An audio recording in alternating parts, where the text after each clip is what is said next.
نبی پاک علیہ السلام فرماتے ہیں کہ اللہ کریم جس سے بھلائی کا ارادہ فرماتا ہے اس کے دل میں صحابہ کی محبت ڈال دیتا ہے۔ پہلے تو ہم سب کو مبارک ہو کہ جن کے دلوں میں صحابہ کی محبت ہے، ہم سے رب نے بھلائی کا ارادہ فرمایا، اور جس سے رب بھلائی کا ارادہ فرما لے اس کا بیڑا پار ہے۔ تو اب وہ بندہ سوچ لے کہ جس کے دل میں صحابہ کی محبت نہیں ہے، یا کچھ صحابہ کے بارے میں جو ہے وہ معاذ اللہ مائنس پوائنٹ بات کرتے ہیں، نبی پاک فرماتے ہیں جو میرے صحابہ کو برا کہے اس پر اللہ کی لعنت، اور جو ان کی عزت کی حفاظت کرے میں قیامت کے دن اس کی حفاظت کروں گا۔ سبحان اللہ۔ اب ہم ہوتے کون ہے کسی صحابی کے بارے میں مائنس بات کرنے والے؟ پیارے آقا کی بڑی مشہور حدیث ہے اصحابی کالنجوم فبأیہم اقتدیتم اہتدیتم، میرے صحابہ ستاروں کی مانند ہیں، جن میں سے جن کی بھی اقتدا کرو گے ہدایت پا جاؤ گے۔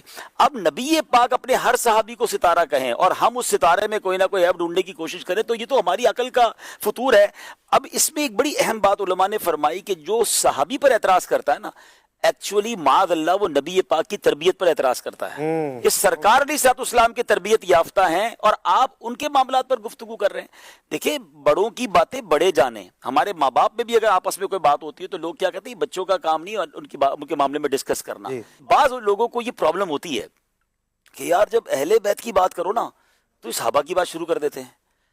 کل ہم نے اہل بیت کا سلسلہ کیا، کہیں نہ کہیں صحابہ کا ذکر ضرور ہوا، ابھی تھوڑی دیر پہلے صحابہ کی بات ہو رہی تھی، بار بار اہل بیت کا ذکر آ رہا ہے۔ یہ دو آنکھیں ہیں، ان کے بغیر کیسے چل سکتے ہیں؟ اور کتنا پیارا ہم نے شعر اعلیٰ حضرت دو حدیثوں کے ذریعے سمجھایا کہ اہل سنت کا ہے بیڑا پار، اصحاب حضور نجم ہے اور ناؤ ہے عطرت رسول اللہ کی۔ اگر آپ اہل بیت کی سیرت پڑھیں نا تو ایسا لگتا ہے کہ ان کو قدم قدم پر ہر تھوڑے دنوں کے بعد، تھوڑی دیر کے بعد وہ صحابہ کی بات کرتے تھے یا صحابہ سے ملتے تھے۔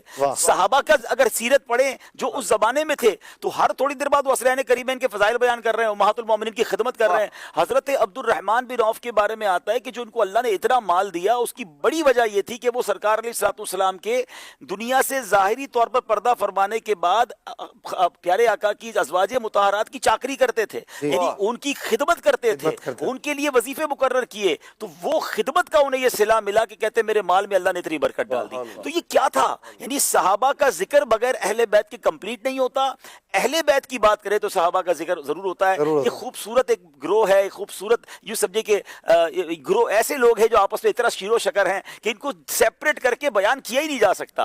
اللہ ان دونوں سے سچی محبت عطا فرمائے اور ان کے ساتھ ہمارا حشر۔ سبحان اللہ۔